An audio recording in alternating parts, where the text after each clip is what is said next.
नारायण औषधि प्रविधि संयोजनमा साथ दिँदै हुनुहुन्छ राजेशजी र छोटुजीले। नागरिक सवालमा हामी बिहान 7:30 देखि 8:30सम्म कुराकानी गर्छौँ। हामी विभिन्न विषयवस्तुमा विभिन्न प्रसङ्गमा हामीले कुराकानी बहस गर्ने गर्छौँ र यो बहसलाई 93.8 मेगाहर्जमा तपाईँहरूले सुनिराख्नु भएको छ दिनेश एफएमको माध्यमबाट। दिनेश खबरको फेसबुक पेजमा हामीलाई लाइभ हेर्न र सुन्न सक्नुहुनेछ। अनलाइनबाट पनि हामीलाई यहाँहरूले सुन्न सक्नुहुनेछ। मोबाइल एप्लिकेसनबाट पनि यहाँहरूले हामीलाई सुन्न सक्नुहुनेछ। र आज मैले डाक्टर गोविन्द केसीको 19औं सत्याग्रहको प्रसङ्ग र त्यसपछि वार्ता भएर सरकारसँग के कस्तो सहमति भयो भनेर 8 बुँदे सहमति भयो भन्ने कुराहरू आएको छ र त्यो प्रसङ्गमा मैले कुराकानी गर्दैछु।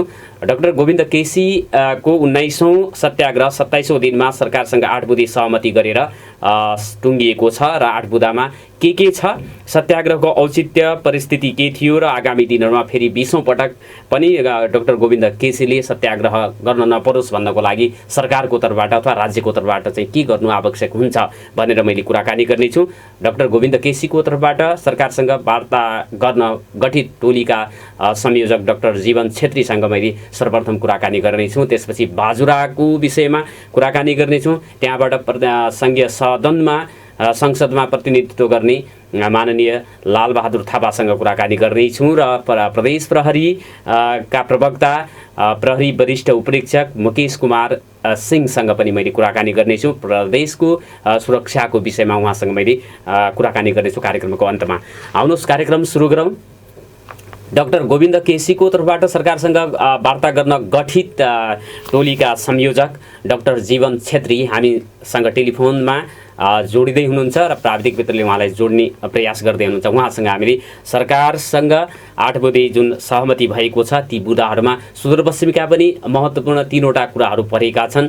गेटा मेडिकल कलेजमा एमबिबिएसको पढाइ 2080 भित्र गरिसक्नुपर्ने भन्ने सहमति सरकारले गरेको अवस्था छ र हामी उहाँसँग कुराकानी गर्ने प्रयास गरिराखेका छौँ। हामी सरकारले डाक्टर गोविन्द केसीसँग के कस्तो चाहिँ सहमति गरेको छ भनेर त हामी सामान्यतया जानकारीमा छौँ र म डाक्टर गोविन्द केसीको तर्फबाट सरकारसँग वार्ता गर्न गठित टोलीका संयोजक डाक्टर जीवन छेत्रीसँग कुराकानी गर्न गइराखेको छु। हाम्रो टेलिफोन सम्पर्कमा जोडिसक्नु भएको छ। डाक्टर साहब, नागरिक सवालमा हार्दिक स्वागत छ। नमस्कार।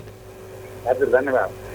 डाक्टर साहब, यो सरकारले पछिल्लो पटक 19औं सत्याग्रहको 27औं दिनमा डाक्टर गोविन्द केसीसँग 28 बुँदे जुन चाहिँ सहमति गरेको छ, ती 28 बुँदाहरूमा के कुराहरू माफ गर्नुहोला, 8वटा बुँदाहरूमा के रहेका छन्? ती बुँदाहरूमध्ये सबैभन्दा प्रमुख भनेको चाहिँ जुन प्रत्येक प्रदेशमा कम्तीमा एउटा सरकारी मेडिकल कलेज अथवा प्रतिष्ठान पुर्याउने भन्ने चाहिँ कुरा 2075मा आएको शिक्षा ऐनमा समावेश भएको थियो। त्यसलाई व्यावहारिक रूप दिनको लागि समय तालिकाबद्ध रूपमा सरकारले यति समयमा यसरी पुर्याउने भनेर एउटा प्रमुख सम्झौता भएको छ। त्यसै गरी बाँकी मध्ये चाहिँ पदाधिकारी नियुक्तिको लागि विगतमा बनेका मापदण्डहरू चाहिँ यो विश्वविद्यालय सम्बन्धी र प्रतिष्ठान सम्बन्धी अलग अलग ऐनमा समावेश गरेर वस्तुगत र निष्पक्ष आधारमा पदाधिकारी नियुक्ति गर्ने भन्ने अर्को बुँदा छ। तबसम्म चाहिँ वरिष्ठता र कार्यक्षमताको आधारमा नियुक्ति गर्ने भन्ने छ। त्यसै गरिकन यो कोभिडको व्यवस्थापनको लागि पिसिआर तथा सरकारी अस्पतालहरूको क्षमता बढाउने अनि बयलपाटा अस्पताललाई नियमित बजेटको व्यवस्था गर्ने लगायतका सम्झौता छन्। र यो चाहिँ 8वटा बुँदामध्ये सुदूरपश्चिमका पनि सान्दर्भिक 3वटा चाहिँ महत्त्वपूर्ण बुँदाहरू परेको हामीले चाहिँ देखेका छौँ र सुदूरपश्चिमकै लागि 3वटा बुँदा, 8वटा मध्ये 3वटा त सुदूरपश्चिमका लागि छन्। सुदूरपश्चिमका लागि सरकारले यो चाहिँ बुँदामा सहमति जुन 3वटा बुँदाहरू छ त्यसमा चाहिँ सहमति गर्ने क्रममा त्यो सहमति पूर्ण रूपमा कार्यान्वयन होस् भन्ने यहाँको नागरिकहरूको चाहना रहेको छ र वार्ता गर्ने क्रममा सरकारको चाहिँ त्यो एउटा उदारता चाहिँ सुरुमा त वार्ता भङ्ग नै भइसकेको अवस्था थियो। त्यसपछि चाहिँ यो वार्ता एउटा सहमतिमा आएर टुङ्गियो। यो सबै कुराको लागि सरकारले लचकता देखाएकै हो भन्न सकिन्छ? अब यसमा अलिकति वार्ताको आन्तरिक प्रक्रिया के थियो भन्ने कुरा पनि म अब बताउन मिल्ने चरणमा छु। त्यसमा म तपाईँलाई छोटकरीमा बताउँछु। अस्ति बिहिबार जुन हामी पहिलोचोटि दिनभरि वार्तामा बस्यौँ त्यो दिन चाहिँ हामी 6-7 घन्टासम्म वार्तामा रहेर यहाँले इङ्गित गर्नुभएको जस्तो सुदूरपश्चिम लगायत देशका विभिन्न ठाउँमा यो संस्थाहरू खोल्नको लागि तिनीहरूको अहिलेको अवस्था के छ, भइरहेको गृहकार्य के छ, अब नपुगेको के छ, स्रोत साधन कति चाहिने, अनि त्यहाँको सम्बन्धित पदाधिकारीहरूको विचार के छ कि कहिलेसम्म त्यो चलाउन सकिन्छ भनेर हामीले व्यापक परामर्श गरेका थियौँ। त्यसैले त्यो दिन बेलुका जुन ड्राफ्ट बन्यो त्यसमा त हामी समझदारी बन्यो, त्यसमा हामी धेरै नै आशावादी थियौँ कि त्यतिखेर त्यही बिहिबार नै कुम्जेर डाक्टर केसीको स्वास्थ्यलाई त्यति धेरै जोखिममा पार्न नपर्ला भनेर। तर त्यस पछाडि के भइदियो भने सरकारी वार्ता टोलीले तयार पारेको समझदारीबाट सरकार आफै पछाडि हटेर उसले चाहिँ वार्ता टोलीलाई अलपत्र पार्यो। अनि त्यसको कारणले चाहिँ सरकारी वार्ता टोलीले चाहिँ अब त्यो अस्तिका दिनमा चाहिँ त्यो एउटा विज्ञप्ति निकालेर अब लगभग वार्ता नहुने जस्तो सन्देश दिने गरी गर्यो। त्यस पछाडि चाहिँ यो धेरै नै अवरुद्ध भएको हामीले पनि बुझेका थियौँ। तर पनि हाम्रो प्रयास के भने डाक्टर केसको जीवन रक्षा त गर्नु छ नै, त्यसबाहेक जति उपलब्धि त्यो समझदारीमा भएका थिए, जति कुरा संस्थागत गर्न हामीले सकेका थियौँ र खास गरी सरकारलाई जवाफदेही बनाउनु भविष्यमा भोलिको दिनमा चाहिँ केमा टेकेर सरकारलाई दबाब दिने भन्दाखेरि जुन आधार तयार भएको थियो त्यसलाई कायम राख्नको लागि हामीले हदैसम्म प्रयास गरेर अनौपचारिक तहबाट धेरै प्रयास गरेपछि सरकारले जुन पहिला त्यो वार्ता टोलीले तयार पारेको कुरा नमानेको थियो त्यो फेरि मान्न सरकारलाई बाध्य पारेको थियो अनि बल्ल यो टुङ्गोमा पुगेर चाहिँ सहमति भएको थियो। डाक्टर साहब, डाक्टर गोविन्द केसीलाई 19औं पटकमा पनि आएर फेरि सत्याग्रह गर्ने बाध्यता कुन परिस्थितिले गरेको थियो भनेर भन्न मिल्छ? त्यसको म अब एकदम सुदूरपश्चिमलाई नै एकदम अर्थपूर्ण हुने म जवाफ दिन्छु। अब सुदूरपश्चिमको गेटा मेडिकल कलेजको कुरा गर्ने हो भने त्यहाँ त्यो योजना सुरु भएको, त्यहाँ जग्गा प्राप्तिदेखिका कामहरू सुरु भएको चाहिँ 10 वर्ष पनि कटेको भन्ने मेरो बुझाइ छ। नभए पनि 10 वर्षको हाराहारीमा त्यो छ। त्यस पछाडि त्यहाँ भवन निर्माण थालिएको पनि थुप्रै वर्ष भयो र अब कलेज भवन पुरा भइसकेको र अस्पताल भवन 80% काम सकिसकेको भन्ने चाहिँ यतिखेर हामीलाई सरकारले बताएको छ। त्यो भएपछि र शिक्षा ऐन बन्ने बेलामा 2075 सालमा चाहिँ 5 वर्षभित्र अर्थात् 2080 फागुनभित्र हरेक प्रदेशमा सरकारी मेडिकल कलेज सञ्चालनमा आइसक्ने भनेपछि त त्यही अनुसारले काम अगाडि बढ्नुपर्ने हो नि 2075 साल पछाडि। त्यस पछाडि त त्योभन्दा अगाडि त्यस्तो व्यवधान पनि केही थिएन, सरकार पनि स्थिर थियो, सरकारसित बजेट नभएको पनि होइन, उसको प्राथमिकता ठिक गर्ने उसलाई अवसर पनि थियो, कुनै विरोध पनि थिएन। त्यो भएपछि र अझ हामी संहितामा गइसकेका थियौँ। त्यो भइसकेपछि त सुदूरपश्चिम सरकारको एउटै ध्यान भनेको शिक्षा स्वास्थ्य चाहिँ कसरी पुर्याउने, त्यसको लागि केन्द्रसित कसरी समन्वय गर्ने, सहकार्य गर्ने हो कि माग्ने हो कि सङ्घर्ष गर्ने हो कि त्यो गरेर चाहिँ उसले फलोअप गर्नुपर्ने थियो। अर्को उदाहरण हेर्ने भने कर्णाली स्वास्थ्य विज्ञान प्रतिष्ठानमा त लगत्तै MBBS कार्यक्रम सुरु गर्न सकिने अवस्था थियो 75 साल पछाडि। त्यसो भएको भए अहिले त 1 वर्ष भइसक्थ्यो, के अरे पढाइ सुरु भएको 1 वर्ष भइसक्थ्यो भनेको त्यो त्यहाँको प्रदेश र स्थानीय सरकारहरूले देशका जनप्रतिनिधिहरूले उनीहरूलाई चाहिँ जनताले पठाएकै त्यस्तै काम गर्न भनेर हो नि त। तपाईँ हामी सर्वसाधारणले त त्यो काम सधैँभरि गर्न पछाडि लागिरहन, सरकारी अड्डाहरू धाइरहन एक त सम्म पनि हुँदैन। हाम्रो आफ्नो जीविका हुन्छ। अर्को कुरा हामीले एक्लै दुक्लै गरेर उनीहरूले सुन्दैनन् पनि। तर जनप्रतिनिधिको त कामै त्यही हो। त्यो नगरेका कारणले चाहिँ वास्तवमा डाक्टर केसी अहिले पनि फेरि सत्याग्रहमा बस्नुपर्ने। तिमीहरूले कानुनमा त लेख्यौ, तर अनि त्यस पछाडि 5 वर्ष केही काम नगरेर 5 वर्षपछि कानुन संशोधन गरेर फेरि 85सम्म पुर्याउने, 90सम्म पुर्याउने रवैया देखियो कि सरकारको। अब केन्द्र सरकार त्यसो गर्ने, प्रदेश सरकार केही नबोल्ने, स्थानीय निकाय केही नबोल्ने, अनि हामी उता चाहिँ भ्युटार बनाउँदै जाने, मन्दिर बनाउँदै जाने, अनि त्यो गाउँमा पाहाडमा त डोजरले पाहाड भत्काउँदै मात्रै जाने, अनि शिक्षा र स्वास्थ्यमा चाहिँ हामी अब पहिला जति थियो त्योभन्दा नि पछाडि फर्किने जस्तो देखियो कि वास्तवमा। अनि त्यसो हुनाले पनि यो भइरहेको के हो, सरकारको प्राथमिकता कसरी गलत भयो, केन्द्रको मात्रै नभएर प्रदेश सरकारहरू कसरी चुके, स्थानीय सरकारहरू कसरी चुके, यो सबै कुरा एक्सपोज गर्न पनि, यो सबै कुरालाई सतहमा ल्याउन पनि डाक्टर केसी 19औं पटक बस्ने बाध्यता आइलाग्यो। तर मेरो विचारमा अहिले जुन किसिमको जागरण आएको छ त्यो हेर्दाखेरि अबका दिनका लागि चाहिँ म आशावादी छु। डाक्टर केसी आफैमा एउटा त्यागको प्रतिमूर्ति हुनुहुन्छ र उहाँ यो नेपाल हाम्रो देशका लागि एउटा चाहिँ महापुरुष नै वीर पुरुष नै हो भन्न सकिन्छ। स्वास्थ्य क्षेत्रको स्वास्थ्य शिक्षा र स्वास्थ्य सेवाको सुधारको लागि उहाँले 19औं पटकसम्म चाहिँ सत्याग्रह गर्नुभएको छ, लडिराख्नु भएको छ र केही चाहिँ परिवर्तनहरू देखा परेका छन् र उहाँको चाहिँ स्वास्थ्यमा तलमाथि हुन दिनु हुँदैन।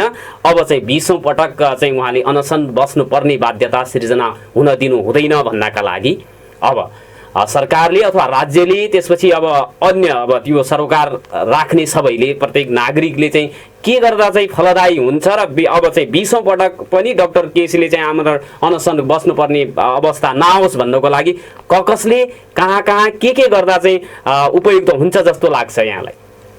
त्यसका लागि तपाईँ हाम्रो भूमिकाबाटै सुरु गरौँ। तपाईँले अब अहिले यो कार्यक्रम जसरी चलाइराख्नु भएको छ, आजभन्दा 6 महिनापछि अथवा 1 वर्षपछि डाक्टर केसी नबसेको बेलामा नि तपाईँले मलाई यसरी फोन गरेर सोध्नुभयो अथवा डाक्टर केसीसित कुरा गर्नुभयो, त्यस पछाडि त्यो सुदूरपश्चिम सरकारका पदाधिकारीले यो काम कहाँ पुग्यो भनेर सोध्ने झकझगाउने काम गर्नुभयो, त्यस पछाडि केन्द्रका सरकारलाई मन्त्रीलाई झकझगाउनु भयो भने तपाईँले खेल्न सक्ने भूमिका त्यो हुन्छ। मेरो आफ्नो तर्फबाट मैले जुन लेखन कर्म अहिले गरिराखेको छु अथवा म जति लेख्ने बोल्ने गरिराखेको छु त्यो गर्न छोडिनँ। 6 महिना 1 वर्ष पछाडि पनि म त्यसरी झकझगाउने त्यो भूमिकामा उभियो भने मेरो भूमिका त्यो हुनसक्छ। त्यसै गरिकन मैले अघि भनेको जस्तो यसमा सबैभन्दा ठुलो भूमिका चाहिँ जनप्रतिनिधिको छ। हाम्रो अब देश जसरी सङ्घीयतामा गयो त्यो सङ्घीय प्रणालीलाई सफल बनाउने हो भने पनि सबैले केन्द्रको मात्रै मुख ताकेर केन्द्रलाई मात्रै गाली गरेर कहिले पनि हुँदैन। त्यसो हुँदा तपाईँ हाम्रो जिम्मेवारी भनेको हाम्रो नजिकका सरकारहरूलाई जवाफदेही बनाउने र उनीहरूबाट काम लिने पनि हुनुपर्छ।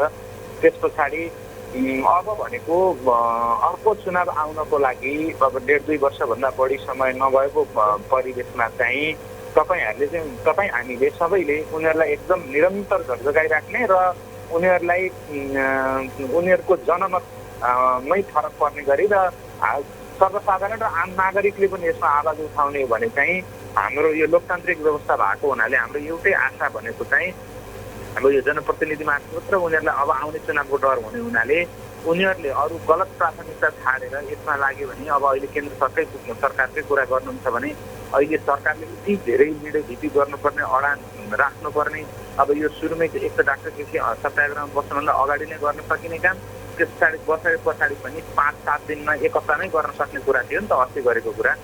त्यसमा आवाज उठाउने मान्छे, विरोध गर्ने मान्छे, सरकारलाई झकझगाउने मान्छे मरौँ यिनीहरूलाई बरु मर्नै दिउँ भन्ने जस्तो प्रवृत्ति देखाउनुको कारण त उसको निहित स्वार्थ हो नि। स्वास्थ्यमा शिक्षामा जुन यो निजी क्षेत्र त्यसको चाहिँ व्यापारीकरण, त्यसको माफियाकरण अनि जुन त्यो अरबौँको कालो बजारी त्यसलाई चाहिँ सरकारलाई सत्तारूढ पार्टीलाई चुनाव खर्च जुटाइदिने, उपचार खर्च जुटाइदिने, चन्दा दिने, सारा पार्टी ढालिदिने जुन त्यो भ्रष्ट राजनीतिको जुन भ्रष्टीकरण भएको छ नि हो त्यसको विरुद्ध हामीले आवाज उठाउन सक्यौँ। त्यसमा चाहिँ जनतालाई सचेत गराउन सक्यौँ र जुन त्यो यो राज्यले गलत बाटो दिएको छ त्यसबाट चाहिँ पछाडि फर्कन बाध्य पार्यौँ भने मात्रै राज्यले पनि त्यो काम गर्ने हो। त्यसो हुँदा चाहिँ यसमा चाहिँ डाक्टर केसी फेरि बस्ने नबस्ने कुरामा चाहिँ एकजना एकदमै सर्वसाधारण नागरिकदेखि तपाईँ हामी र विभिन्न तहका जनप्रतिनिधिहरूको चाहिँ एकदमै ठुलो भूमिका छ र राज्य अथवा सरकारले त जुन सहमति गरेको छ त्यो लाई लागू गर्न त ऊ चाहिँ अब बाध्य हुन्छ, उसले गर्नै पर्ने पनि हुन्छ। त्योतर्फ सरकारले आफ्नो चाहिँ काम गर्न छोड्नुहुन्न। यो यसका लागि पनि हामीले चाहिँ दबाब दिन छोड्नुहुन्न भन्ने हो। डाक्टर साहब अब चाहिँ डाक्टर गोविन्द केसीको स्वास्थ्य अवस्था चाहिँ कस्तो रहेको छ? उहाँ निकै अब कमजोर भइसकेका समाचारहरू बाहिर आएका थिए। अनसन तोडिसकेपछिको अवस्था कस्तो रहेको छ? अब उहाँको स्वास्थ्य यसै पनि एकदमै कमजोर भइसकेको, त्यसमाथि अहिले यो कोभिडको जोखिम भएको हुनाले चाहिँ हामी असाध्यै चिन्तित भएका थियौँ उहाँको स्वास्थ्यको लागि। त्यसो हुनाले पनि अब अस्ति सरकारी टोलीले एक किसिमले वार्ता भङ्ग भएको सन्देश दिएर विज्ञप्ति निकालेपछि पनि हामी चाहिँ आफै सत्ता संस्थापन जस्तो धेरै जिम्मेवार भएर त्यसमा लागिराखेर मिडियालाई पनि अब हुँदैछ भनेर हामीले त्यो गऱ्यौँ। त्यसो हुनाले हिजोसम्म चाहिँ असाध्य जोखिम थियो, तर अहिले चाहिँ उहाँको त्यो अब उपचार कम्तीमा पनि 1 हप्ता जति उहाँको उपचार चल्छ। यस पछाडि सबैभन्दा बढी जोखिम चाहिँ त्यो खुवाउन सुरु गर्ने चरणमै हुन्छ। अनि त्यसो हुनाले अहिलेसम्म चाहिँ उहाँको अवस्था सुधार हुनेछ। हामीलाई आशा छ उहाँ छिट्टै स्वस्थ हुनुहुनेछ भन्ने। निमोनिया भएको भन्ने रिपोर्टहरू आएको थियो। डाक्टर केसीलाई शङ्का देखा परेको थियो अन्तिम 2-3 दिन अगाडि चाहिँ प्रष्ट एकदम पुरै निमोनिया भइसकेको होइन कि उहाँलाई सास फेर्न गाह्रो भएको पनि अनि सिटी स्क्यानमा अलिकति शङ्कास्पद देखिएको थियो तर त्यस पछाडिको अहिलेको अवस्था हेर्दाखेरि चाहिँ त्यसको त्यति धेरै बिग्रेको अथवा निमोनिया नै भइहालेको जस्तो देखिएको छैन। डाक्टर साहब यो चाहिँ यो वार्ता सफल हुनको लागि प्रधानमन्त्रीकै तहबाट पहल भयो भन्ने कुराहरू पनि विभिन्न समाचारहरूमा आएको छ। प्रधानमन्त्रीको निजी चिकित्सक डाक्टर दिव्या सिंहले चाहिँ पहल गर्नुभयो भन्ने कुराहरू आएको छ। भङ्ग भइसकेको वार्तालाई चाहिँ टुङ्गोमा पुर्याउन हो। अब यसमा चाहिँ भङ्ग गरेको पनि वास्तवमा प्रधानमन्त्री आफैले थियो। उहाँहरू चाहिँ आफ्नै सरकारले बनाएको वार्ता टोलीले तयार पारेको समझदारीबाट पछाडि हटेर अनि त्यस पछाडि एकदमै सरकारले गर्नै नमिल्ने गर्नै नसक्ने चाहिँ काम उहाँले गरेर आफ्नै तर्फबाट अवरुद्ध भएपछि अनि त्यसलाई सुधार्ने काम उहाँले गर्नुभएको। त्यसमा चाहिँ डाक्टर दिव्या सिंह शाहले एकदमै रचनात्मक भूमिका खेल्नु भएको पनि हो। उहाँकै कारणले चाहिँ अन्तिम अवस्थामा त्यो जुन संवादको कडी टुटेको थियो सरकार र सरकारी वार्ता टोलीबीच त्यो जोडिएको र त्यो आएको हो। तर यसमा चाहिँ प्रधानमन्त्रीले आफै पहल लिएर गर्नुभयो भन्दा पनि त्योभन्दा ठुलो कुरा चाहिँ डाक्टर केसी त्यति धेरै स्वास्थ्य बिग्रिसकेको अवस्थामा पनि त्यो बनिसकेको समझदारीलाई उहाँले 3 दिनसम्म लम्ब्याएर जुन असहज अवस्था उत्पन्न गर्नुभयो त्यसबाट चाहिँ हामी अलिक धेरै नै चिन्तित भएका छौँ। अन्तमा डाक्टर साहब सुदूरपश्चिमवासीहरूलाई के भन्न चाहनुहुन्छ? अन्तमा म के भनौँ भने अब हामी नागरिकको रूपमा पनि हाम्रो प्राथमिकता पनि वास्तवमा एकदमै गलत बनेको छ।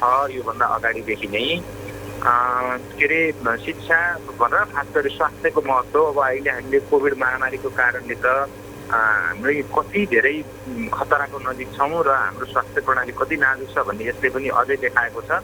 तर अझै पनि त्यसको महत्त्व अनि त्यसको लागि के गर्नुपर्छ त्यसको लागि कसलाई जवाफदेही बनाउनुपर्छ भनेर हामीले त्यति धेरै ध्यान दिन सकेका छैनौँ। त्यसो हुनाले हामी जहाँ जुन स्तरमा छौँ जहाँ हाम्रो आवाज सुनिन्छ जहाँ हामी बोल्छौँ अन्त कहीँ नभए पनि के अरे यो हाम्रो सानोतिनो छलफलदेखि लिएर हाम्रो वडा स्तरको छलफलदेखि लिएर हामीले सामाजिक सञ्जालमा लेख्ने बोल्ने कुरादेखि लिएर त्यसमा चाहिँ सत्ता र शक्तिमा हुने स्थानीयदेखि केन्द्रीय सरकारसम्म जुन जिम्मेवार पदमा हुन्छन् राजनीतिज्ञहरू उनीहरूलाई झकझकाउने उनीहरूलाई चाहिँ सचेत गराउने उनीहरूलाई चाहिँ सही प्राथमिकतामा हुन बाध्य पार्ने दबाब दिने हामीले त्यो गरेनौँ भने चाहिँ कुनै पनि परिवर्तन अथवा सुधार चाहिँ संस्थागत हुन सक्दैन। त्यसो हुनाले त्यो भूमिका हामीले कमसेकम आफ्नो भूमिका निभायौँ भने बल्ल अरूमाथि औँला ठडाउन पाउँछौँ। त्यसो हुनाले चाहिँ हामी सचेत रहौँ, हामी के अरे खबरदारी गर्दै गरौँ, खबरदारी चाहिँ निरन्तर गरिराखौँ भन्न चाहन्छु। समय का लागि हार्दिक धन्यवाद दिन चाहन्छु डाक्टर साहब। हस् धन्यवाद। आदरणीय श्रोता, उहाँ हुनुहुन्थ्यो डाक्टर गोविन्द केसीको तर्फबाट सरकारसँग वार्ता गर्न गठित टोलीका संयोजक डाक्टर जीवन छेत्री। उहाँसँग मैले कुराकानी गरेँ। डाक्टर गोविन्द केसीको 19औं पटकको चाहिँ अनसन 27औं दिनमा आएर चाहिँ सरकारसँग वार्ता गरेर टुङ्गिएको छ र त्यसमा 6वटा बुदामा मागहरू राखेर डाक्टर गोविन्द केसीले अनसन सुरु गर्नुभएको थियो। 8 बुदामा सहमति भएर टुङ्गिएको अवस्था छ र त्यो 8वटा बुदामध्ये 3वटा बुदाले सुदूरपश्चिमलाई सम्बोधन गरेको छ। गेटा मेडिकल कलेज 2080 भित्र चाहिँ सञ्चालन MBBS को पढाइ गरिसक्नुपर्ने भनेर सहमति माग त्यो चाहिँ त्यो बुदामा सहमति भएको छ र गेटा मेडिकल कलेजमा हाम्रो चाहिँ 2080 भित्र MBBS को पढाइ सुरु हुनका लागि हामीले अथवा सरकारले गर्नका लागि हामीले निरन्तरको दबाब दिन पर्ने जरुरी चाहिँ रहन्छ।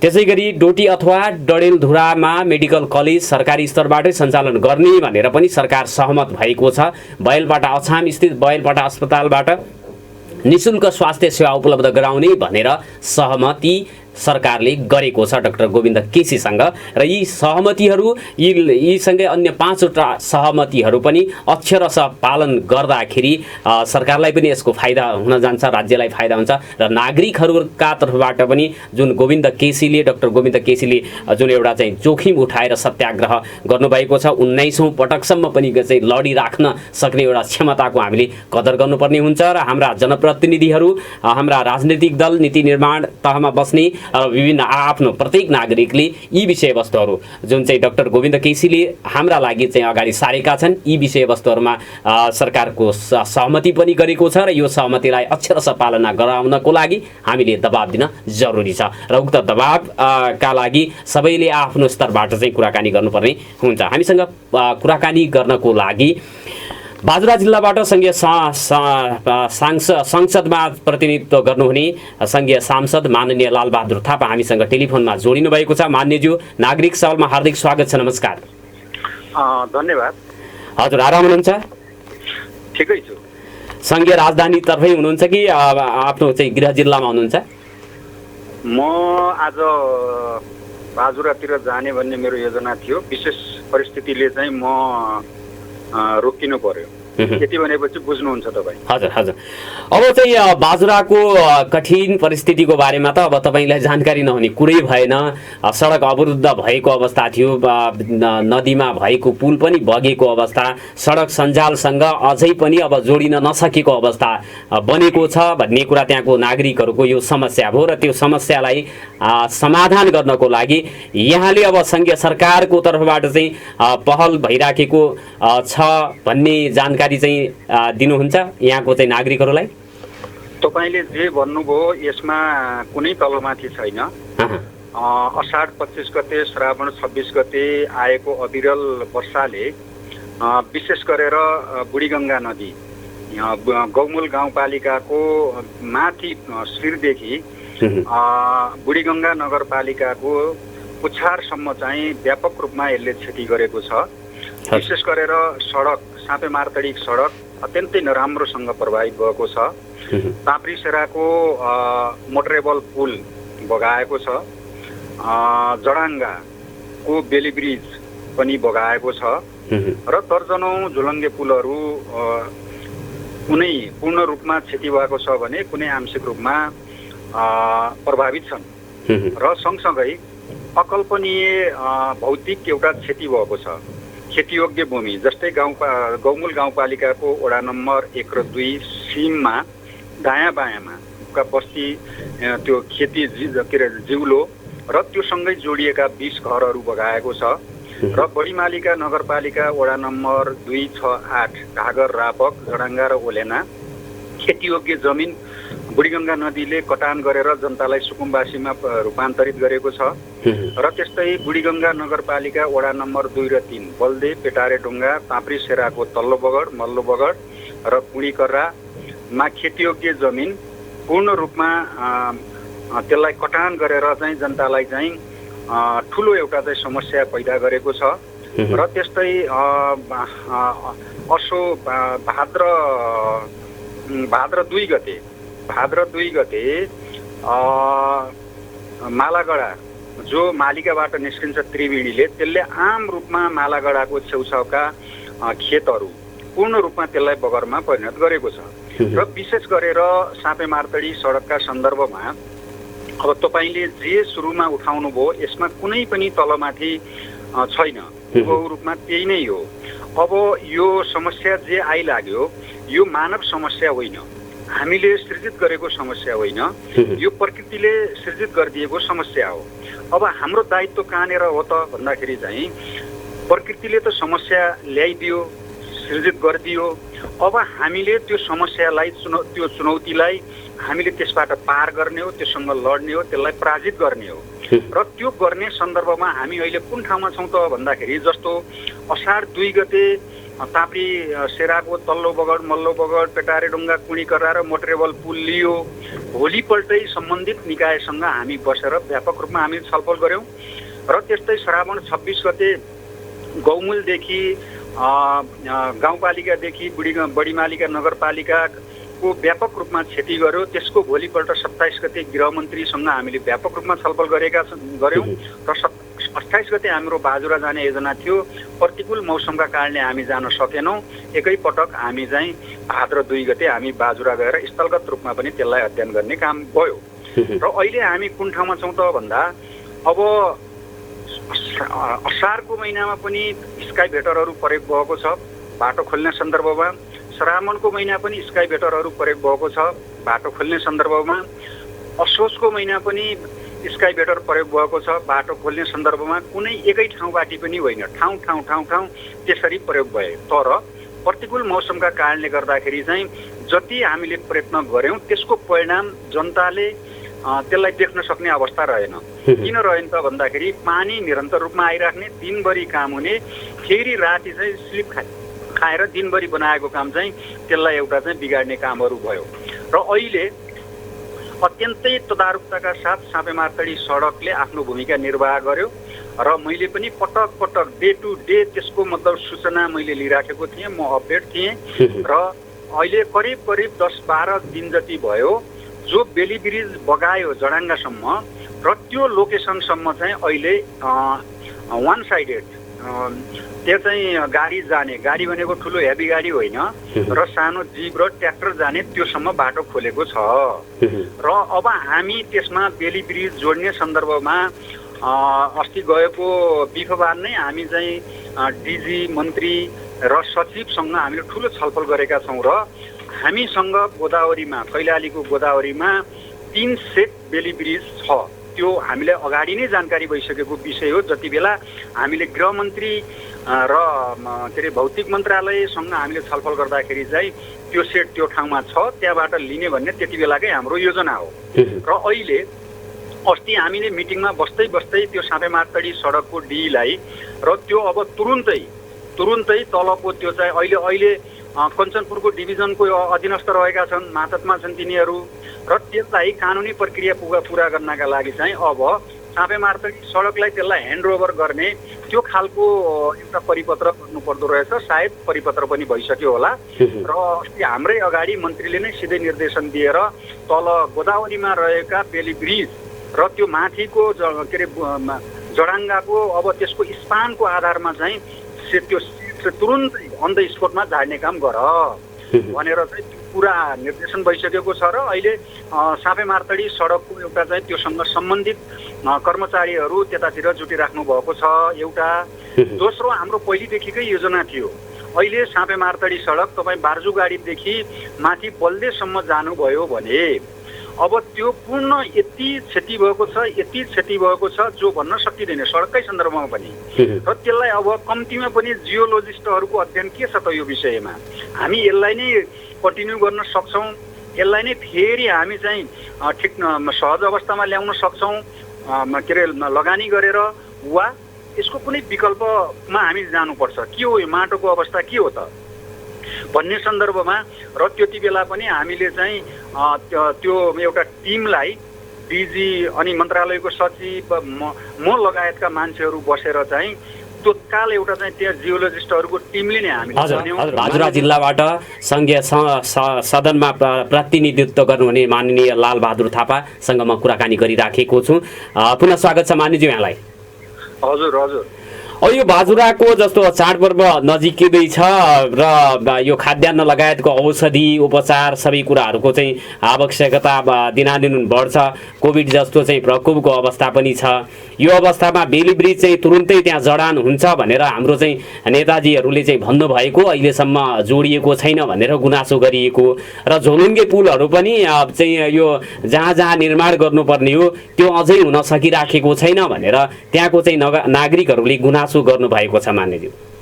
अब यो विकास भन्ने कुरो हामीले ठिक हो, मान्छेलाई एउटा दुःख पर्दाखेरि चाहिँ अपेक्षा छिटो होस् भन्नु त्यो कुनै अन्यथा पनि होइन। तर त्यसका पनि आफ्ना एउटा प्रक्रिया र एउटा चाहिँ पद्धतिहरू हुन्छन् र त्यो प्रक्रिया र पद्धति अनुसार हामीले अगाडि बढ्नुपर्ने हुन्छ। मैले अघि तपाईँलाई भने कि अब त्यो साँपेमारतडी सडकको अहिलेको एलाइनमेन्ट नै त्यही नै हामीलाई चाहिँ त्यसलाई नै पुरा चाहिँ स्ट्रक्चरिङ गरेर त्यसलाई चाहिँ हामी कन्टिन्यू गर्न सक्छौँ कि सक्दैनौँ भन्ने सन्दर्भमा अस्ति यो गएको के अरे बिहिबार चाहिँ एउटा जियोलोजिस्टको टिम चाहिँ गयो। हामीले अगाडि पठाउँथ्यौँ, त्यो प्रतिकूल मौसमका कारणले पानी आएछ, बाटो बन्द छ, अगाडि बढ्न सक्ने अवस्था छैन, त्यही कारणले मात्रै हो। यदि पानी थामिएको भए त्यो चाहिँ साउनकै महिना जियोलोजिस्टहरूको टिम त्यहाँ पुग्थ्यो, त्यो सम्भव भएन। अहिले बाटो पनि अब वान साइडेड त्यो चाहिँ गाडी चल्ने भयो, एकदम हल्का गाडी। अनि त्यो टिम अन द स्पटमा पुगिसकेको छ र उसले ल्याएको प्रतिवेदनका आधारमा त्यसको दीर्घकालीन समाधानको प्रक्रियामा नेपाल सरकार जान्छ र मैले पनि त्यही ढङ्गको एउटा चाहिँ सम्बन्धित मन्त्रालयमा त्यही मैले चाहिँ आफ्नो भनाइहरू मैले राखिराखेको अवस्था नै हो। अब जहाँसम्म चाडबाडको तिहार यो सबै कुरा तपाईँले भन्नुभयो ठिकै हो। अब यातायातलाई चाहिँ सहज स्वाभाविक रूपले हामीले बनाउनु पर्ने हुन्छ। मैले अहिले पनि भनेको छु, त्यो वान साइडेड मात्रै होइन, त्यो हल्का गाडी मात्रै होइन, अब ट्र्याक के अरे अलिकति त्यसको स्पान बढाएर चाहिँ हेभी गाडीहरू जाने, त्यो के भन्छ बेली ब्रिज बगाएको ठाउँ जडाङ्गासम्म त्यहाँ पुग्ने र त्यसका लागि त्यहाँ चाहिँ एउटा चाहिँ यो कलभर्ट जस्तो राखेर चाहिँ त्यसरी मतलब चाहिँ गाडी पनि पास गर्ने र त्यो हिसाबले पनि तपाईँहरू अगाडि बढ्नुहोस् भनेर मैले भनिसकेको छु। त्यो बेली ब्रिज नबन्नुभन्दा अगाडि पनि चाहिँ हामीले त्यो कलभर्ट बनाएर नै गाडी हामीले चलाइराखेका थियौँ। त्यही प्रक्रियामा हामी जान सक्छौँ। अब जहाँसम्म औषधिको समस्याका सन्दर्भमा त मलाई अहिले त्यस्तो जानकारी आएको छैन।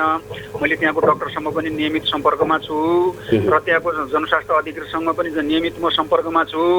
अस्ति भाद्र 2 गते त्यति बेला चाहिँ पुरा सडक पुरा छेद गाडी चल्ने अवस्था थिएन। ताप्री सेरामा चाहिँ मेरो विचारमा अब त्यो चाहिँ धेरै थियो औषधि। त्यो औषधि हामीले लिएकै हेलिकप्टरमा चाहिँ हामीले तल ल्यान्ड गरेर त्यसलाई मार्तडीमा हामीले झार्ने काम पनि गऱ्यौँ। अब खाद्य सामग्रीका सन्दर्भमा चाहिँ मैले पटक पटक भने अलिकति तपाईँले भनेको कुराहरू यहाँनिर सम्बद्ध निकायको व्यक्तिको एउटा नेग्लिजेन्स देखिन्छ।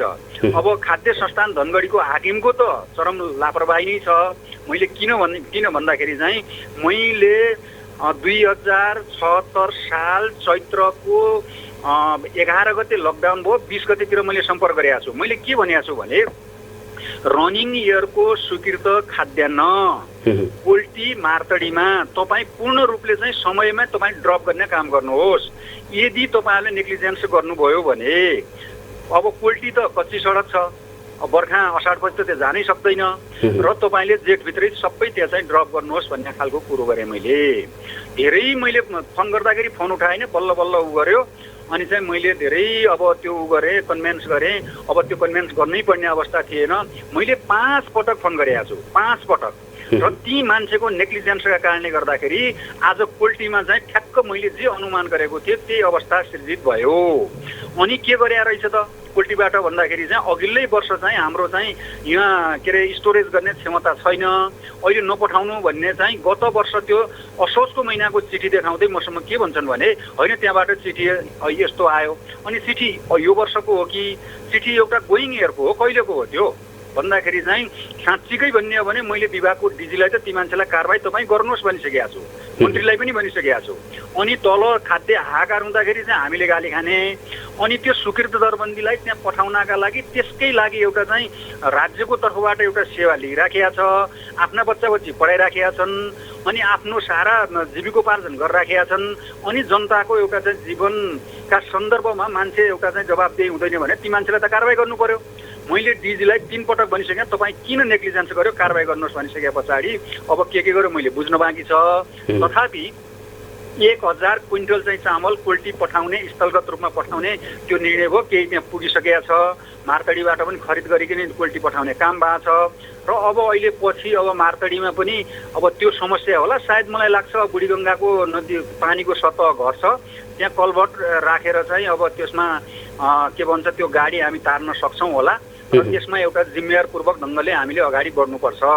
तर अत्यन्तै दुःखका साथ म भन्छु त्यो त साँपे मार्तडी सडक भयो र त्यसका सन्दर्भमा पनि सम्बन्धित स्थानीय तहमा पढ्ने एरियाका सन्दर्भमा कम्तीमा चिन्ता चासो तलको स्थानीय तहले पनि त लिनु पर्थ्यो। त्यो भइराखेको अवस्था छैन। ल ठिक छ, त्यो त एउटा चाहिँ केन्द्रीय सरकारको एउटा चाहिँ मातहतमा पर्छ त्यो सडक। अनि अर्को एक वडाबाट अर्को वडा, एक स्थानीय तहबाट अर्को स्थानीय तह जाने सडकका सन्दर्भमा पनि कम्तीमा पनि स्थानीय तहका जनप्रतिनिधिहरूले अलिकति चिन्ता चासो लिनु पर्थ्यो नि। जस्तो तपाईँ भन्नुहोस् मार्तडीबाट उता थाम्लेकसम्म जान्छ, त्यो बढीमालिका नगरपालिका, त्यो खप्तड छेडादह नगरपालिका पर्छ नि त। अनि त्यहाँ चाहिँ कहाँ स्लिप खायो त्यसलाई समयमा खोल्ने काम त ती स्थानीय तहले उनीहरूकै अधिकार क्षेत्रभित्र पर्छ। अनि एक वडाबाट अर्को वडामा जाने सडक उनीहरूकै अधिकार क्षेत्रभित्र पर्छ, त्यही काम पनि गर्दैनन्। अनि त्यही काम गर्नका लागि केन्द्रीय सरकार अब अहिले हामी 3 तहको एउटा चाहिँ सङ्घीय संरचना छ, अनि 3 तहभित्र हाम्रा आफ्ना अधिकारहरू छन्, अनि 3 तहभित्र हामीले निर्वाह गर्नुपर्ने हाम्रा कानुन त हाम्रा जिम्मेवारीहरू छन् र ती विषयमा पनि तल मलाई लाग्छ यो स्थानीय तह पनि हिजो एकात्मक र एकीकृत राज्य जसरी चलेको थियो, जुन मोडालिटीमा थियो, र अहिले हामी सङ्घीय संरचनामा गयौँ, तर स्थानीय तहका जनप्रतिनिधिको चाहिँ अहिले पनि मनोविज्ञान, अहिले पनि बुझाइ त्यो एकात्मक र केन्द्रीकृत राज्यको एउटा चरित्रको पेरिफेरीभित्र बसेको म देख्छु। त्यसो भएको हुँदाखेरि चाहिँ अब यो यावत कुरा तपाईँले औषधिका सन्दर्भमा मान्छेलाई दसैँमा अब चाहिँ बाहिर पढ्न गएको बच्चा अब चाहिँ जिल्लामा उसले जानुपर्ने होला, खाद्यान्न एउटा चाहिँ व्यवस्थित गर्नुपर्ने होला, यी विषयमा म एकदम दृढ छु, एकदम सचेत छु। मैले मेरो ठाउँबाट चाहिँ सम्बद्ध निकायलाई कुनै ठाउँमा पनि म आफै बिहान 8 बजेदेखि 10 बजेसम्म चाहिँ कहाँ मैले के भइराखेको छ सब सूचना लिन्छु र ती ठाउँमा मैले एउटा सम्पर्क गर्ने काम गर्छु। अहिले पनि तपाईँले उ गर्नुभन्दा अगाडि चाहिँ मैले साँपे मार्तडी सडक त्यो जियोलोजिस्टहरूको टिम कहाँ पुग्यो, बेली ब्रिजको पत्र त्यहाँ आयो कि आएन, यो सबै मैले सम्पर्क गरिकन सिद्धिसकेको अवस्था हो। त्यसो भएको हुँदाखेरि चाहिँ अब हामीले ठिक छ, एउटा प्राकृतिक रूपले हामीले जे एउटा समस्या उत्पन्न भयो र यसका विरुद्धमा यसलाई हामीले सङ्घर्ष गर्ने हो र त्यो चुनौती र समस्यालाई हामीले पराजित गर्ने हो र हामीले अगाडि बढ्ने हो। त्यसरी बढ्ने सन्दर्भमा मैले अघि भने हामीले एउटा चाहिँ त्यसको दीर्घकालीन योजना र तात्कालीन योजनाका साथमा हामी अगाडि बढेका छौँ र सम्बद्ध निकायलाई मान्यज्यू तात्कालिक योजना अन्तर्गत बेली ब्रिज अब गोदावरीबाट लग्ने कुराको परिपत्र भइसकेपछि केही दिनभित्र हामी यति दिनभित्र त्यो चाहिँ जडान गर्न सक्छौँ भन्ने त अधिकारीहरूले बताएको हुनसक्छ नि, तपाईँले भनेछन्। त्यही विषयमा तपाईँले धेरै राम्रो कुरो उठाउनु भयो, धेरै राम्रो कुरो। किनभने हामीले जुन ठाउँमा बगाएको बेली ब्रिज छ त्यसको लोकेसन त विच्छेद पारिदिया छ, नदीको सतह माथि आएको छ। एक त पहिले त्यति बेला टेक्निकल्ली हिसाबले त्यो मिस्टेक गरेको छ, मैले त त्यति बेलै भने हो।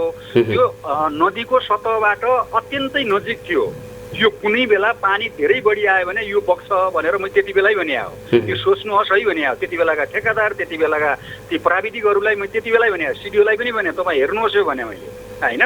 अनि साँपे मार्तडी सडकको त्यति बेलाको डीलाई भने यो के हो, यो चाहिँ एकदम यो नदीको सतहबाट नजिक छ, अलि यसलाई चाहिँ माथि हाइट बढाउने काम तपाईँहरू हेर्नुहोस् भनिकन भने मैले त्यति बेला अनुमान गरे मैले त्यो।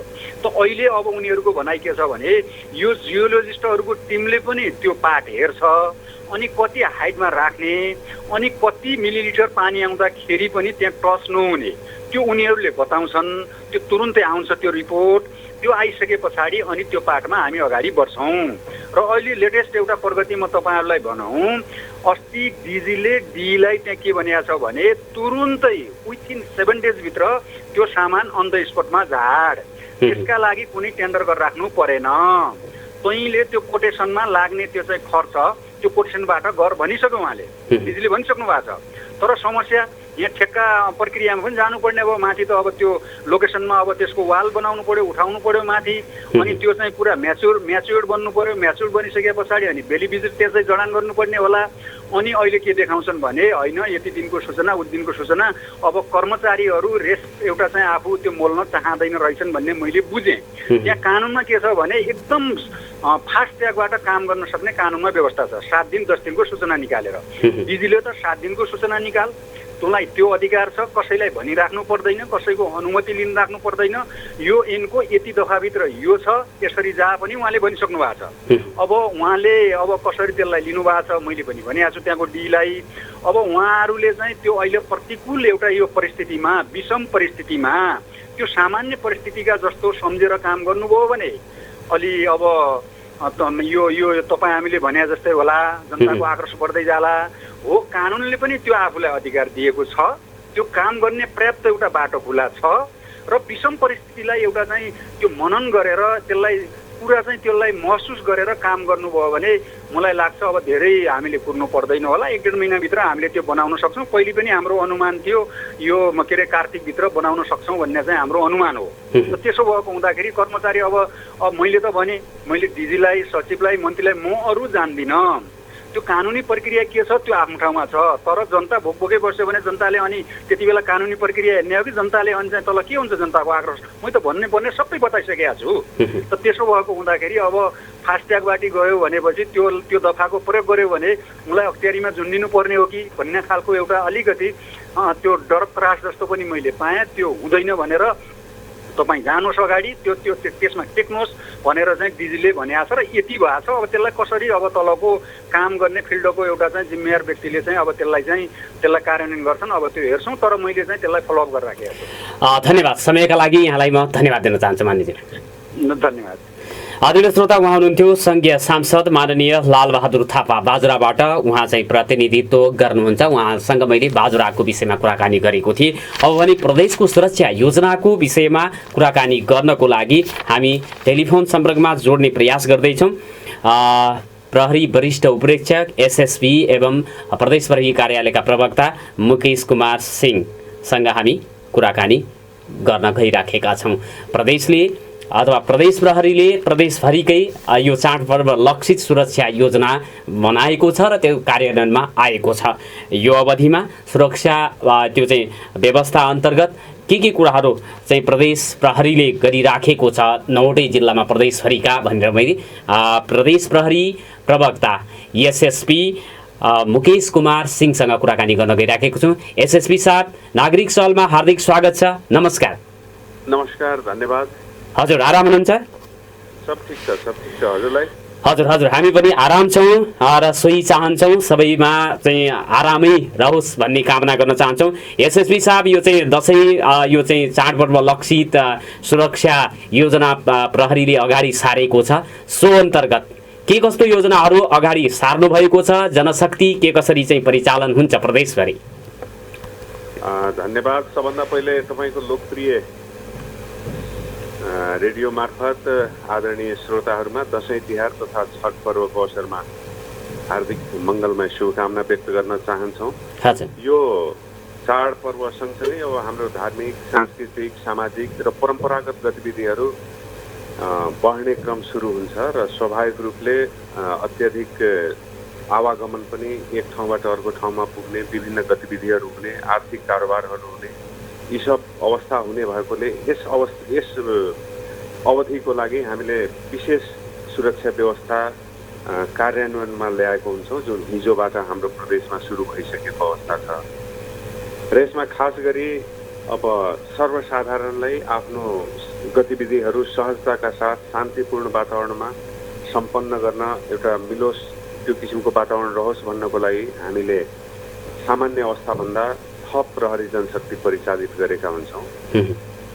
यति बेला हुन सक्ने आर्थिक कारोबार, त्यो बजारमा विभिन्न किसिमका भिडभाड र त्यस्ता गतिविधि र त्यो अवस्थामा हुन सक्ने चोरी, पकेटमारी, लुटपाटका घटनाहरू, आर्थिक अपराधका घटनाहरू, यी सबलाई न्यूनीकरण र नियन्त्रित गर्ने उद्देश्यले हामीले विभिन्न साइकल गस्ती, फुट पट्रोल तथा मोबाइल पट्रोल, पिकेटहरू, त्यस्तै हामीले विभिन्न किसिमको प्रहरी गतिविधिहरू यसमा हामीले समेटेर बढाइरहेका हुन्छौँ। सँगसँगै अब विभिन्न आपराधिक पृष्ठभूमिका व्यक्तिहरू, शङ्कास्पद गतिविधिमा संलग्न व्यक्तिहरू यति बेला सक्रिय हुन सक्ने विगतका घटनाहरूले पनि देखाएको छ, जस्तो ठगी, पकेटमारी लगायतका विभिन्न चोरीका घटनाहरू, विभिन्न लुटपाटका घटनाहरू, यी सबलाई दृष्टिगत गरेर त्यस्ता आपराधिक पृष्ठभूमि भएका व्यक्तिहरूलाई पनि हामीले सादा पोसाकका प्रहरीहरूबाट निगरानी गरिरहेको अवस्था छ र त्यस्तो कुनै गतिविधि, शङ्कास्पद गतिविधिमा इन्भल्भमेन्ट हुन सक्ने सम्भावना भयो भने हामीले प्री डिटेन्सन पहिले पनि उनीहरूलाई नियन्त्रणमा राखेर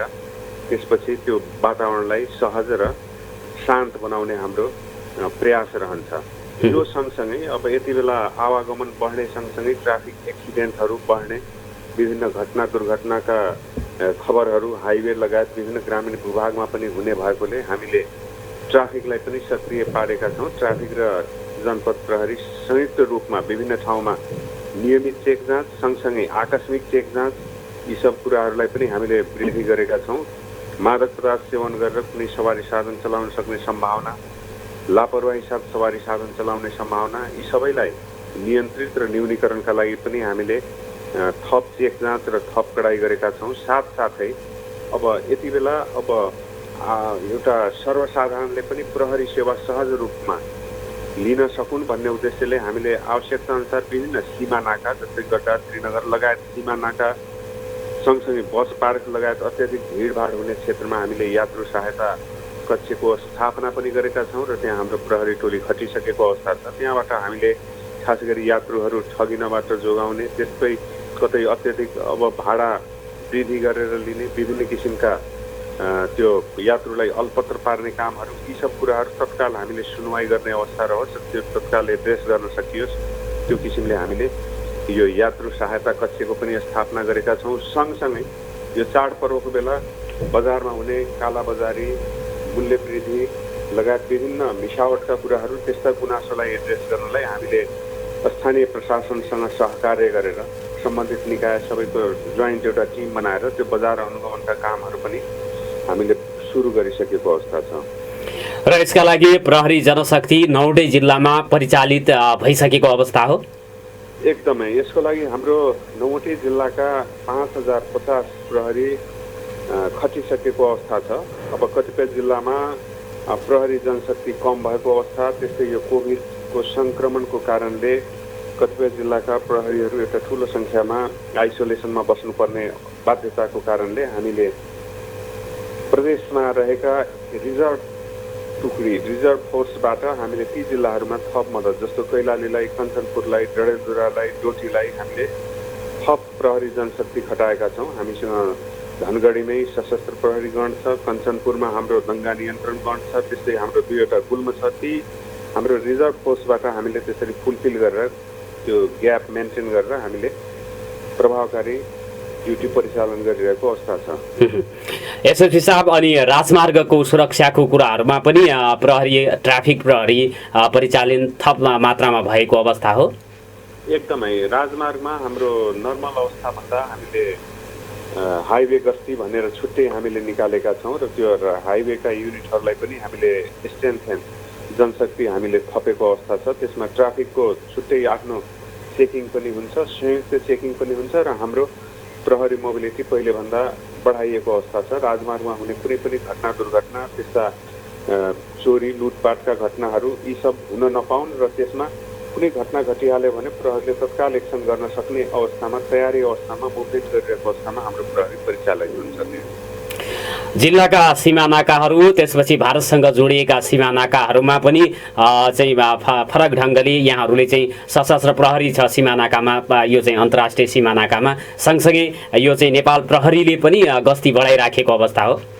एकदमै एकदमै यहाँले भनेकै कुरा हामीले कार्यान्वयन गरिसकेको अवस्था छ। अब हामीले सीमा नाकामा यात्रु सहायता कक्ष पनि स्थापना गरेका छौँ, जुन खास गरी उताबाट पारीबाट आउने वा यताबाट जाने अहिले आउने क्रम बढेको छ।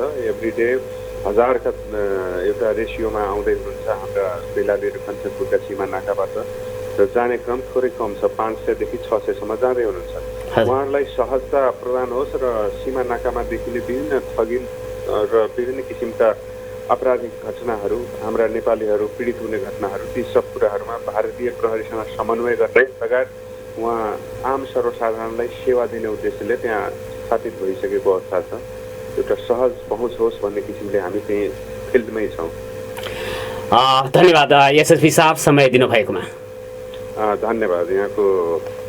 यहाँले मेरो कुरा सुनिदिनु भयो, त्यसको लागि पनि धन्यवाद। र अन्तमा थोरै मैले एउटा कुरा जोड्न चाहेँ। यसपालिको चाडपर्व अरू वर्षको चाडपर्वभन्दा फरक चाडपर्व हो र हामी सबै गतिविधि गरिराख्दा पनि हामी एउटा कोभिड-19का विरुद्ध संयुक्त रूपले, किनभने यो अदृश्य शत्रु हो र यसको विरुद्ध के प्रहरी के आम नागरिक हामी सबै संयुक्त रूपले भेट्दैछौँ।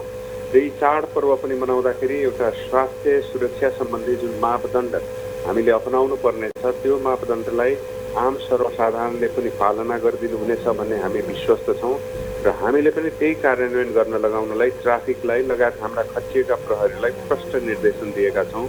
जसरी अब यातायातमा गर्नुपर्ने मापदण्डका कुराहरू पालन गर्नुपर्ने, सँगसँगै हाम्रो धार्मिक सांस्कृतिक कार्यक्रम गर्दाखेरि हामीले अपनाउनु पर्ने फिजिकल डिस्टेन्सदेखि लिएर अन्य कुराहरू, मास्क सेनिटाइजरदेखि लिएर आफू पनि सुरक्षित रहेर र अरूलाई पनि सुरक्षित राखेर हामीले यो चाडपर्व मनाउनुको विकल्प छैन र त्यसमा हामी सबैले आफै स्वयं बुझिदिने छौँ भन्ने हामीले विश्वास राखेका छौँ र यो कार्यको लागि यहाँ सबैलाई हामी सबै जानकार छौँ। यो प्रहरी समुदाय प्रहरी साझेदारी कार्यक्रम अन्तर्गत नेपाल प्रहरी अहिले सबै पालिका र सबै वडासँग एकीकृत भइसकेको अवस्था छ। त्यस कारण यी सबै कामको लागि हामी पालिका सँगसँगै अगाडि एउटै स्पिरिटमा अगाडि जान्छौँ र यो काममा हाम्रो यो सुरक्षा योजनालाई सफल बनाउने काममा आम समुदायको सबै वर्गको उत्तिकै भूमिका र उत्तिकै जिम्मेवारी रहन्छ भन्ने हामीले सोचेका छौँ र हामी सहकार्य गरेर बढ्छौँ र त्यसमा सबैको सहयोग मिल्नेछ भन्ने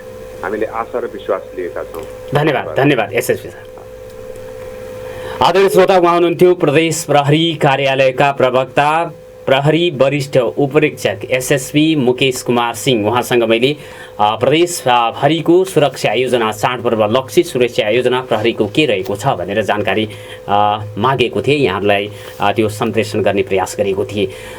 कार्यक्रमको उत्तरार्धमा छौँ। श्रोताहरूको लागि मैले टेलिफोन खुला गरेको जानकारी गराउन चाहन्छु। 091-410-216 तपाईँहरूले आफ्ना कुराहरू राख्न सक्नुहुनेछ।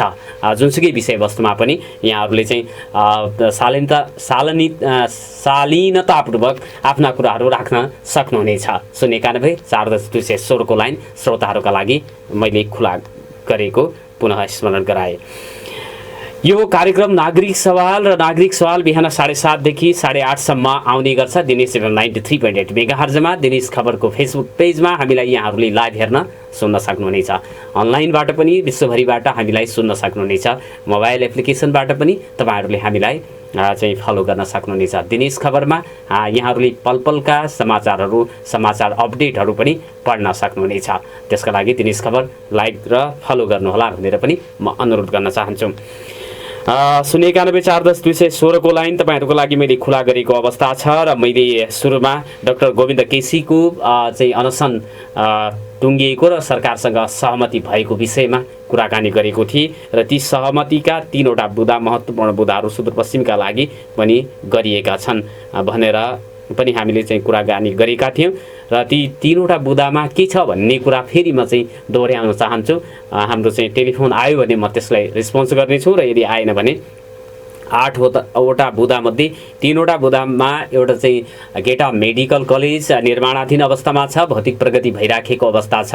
भवन निर्माणहरू कलेज भवनदेखि लिएर प्रशासनिक भवनहरू आवास भवनहरू पनि बनिराखेको अवस्था छ। झन्डै 75-80% कामहरू सकिएको अवस्था छ र त्यसलाई चाहिँ अब चाँडोभन्दा चाँडो टुङ्ग्याएर त्यसपछि त्यो भित्रको फर्निसिङका कुराहरू उपकरण जडान गर्ने कुराहरूमा सरकारले चाहिँ तदारुकता देखाओस् भन्नका लागि यहाँ चाहिँ सुदूरपश्चिमवासी प्रत्येक नागरिकले खबरदारी गर्नुपर्ने आवश्यकता छ र विक्रम सम्वत 2080 भित्रै MBBS पढाइ सञ्चालन गर्न सरकारले जुन सहमति गरेको छ त्यो सहमति कार्यान्वयन गराउनको लागि पनि हामीले निरन्तर रूपमा सरकारलाई खबरदारी गरिराख्नुपर्ने अवस्था चाहिँ देखिएको छ र बहेलपाटा स्थित चाहिँ अस्पताल रहेको छ। बहेलपाटा अस्पताल अछाममा त्यहाँबाट चाहिँ निःशुल्क स्वास्थ्य सेवा चाहिँ उपलब्ध गराउने भनेर सरकारले गोविन्द केसी सँग चाहिँ सहमति गरेको छ। त्यो सहमति पनि कार्यान्वयन होस् भन्नको लागि पनि आवश्यक खबरदारी निरन्तर रूपमा दिनुपर्ने आवश्यकता देखिन्छ र पहाडी सुदूरपश्चिमको पहाडी जिल्लाहरूका लागि केन्द्र बनाएर डडेलधुरा अथवा डोटीमा सरकारी स्तरबाटै मेडिकल कलेज सञ्चालन गर्नुपर्ने जुन चाहिँ माग थियो त्यसमा पनि सरकार सहमत भएको छ र निकट भविष्यमै डोटी अथवा डडेलधुरामा मेडिकल कलेज सञ्चालन भई त्यहाँबाट पठन पाठन र त्यसबाट चाहिँ स्वास्थ्य शिक्षा र स्वास्थ्य सेवा सुदूरपश्चिमका नागरिकहरूले लिन पाउन् भन्नका लागि पनि हामीले सबैले प्रत्येक नागरिकले आफ्नो स्तरबाट सरकारलाई खबरदारी गर्नुपर्ने जरुरी चाहिँ हामी सबैले देख्नु आवश्यक छ भन्ने कुरा भन्दै आजको बसाइबाट प्रविधि संयोजनमा साथ दिनुहुने राजेशजी र छोटुजीलाई धन्यवाद दिन चाहन्छु। कुराकानी गर्नको लागि समय उपलब्ध गराउनुहुने डाक्टर जीवन छेत्री, एसएसपी मुकेश कुमार सिंह र संघीय सांसद लालबहादुर थापालाई धन्यवाद दिन चाहन्छु। तपाईहरू श्रोताहरूलाई पनि विशेष धन्यवाद दिँदै बिदा माग्छु।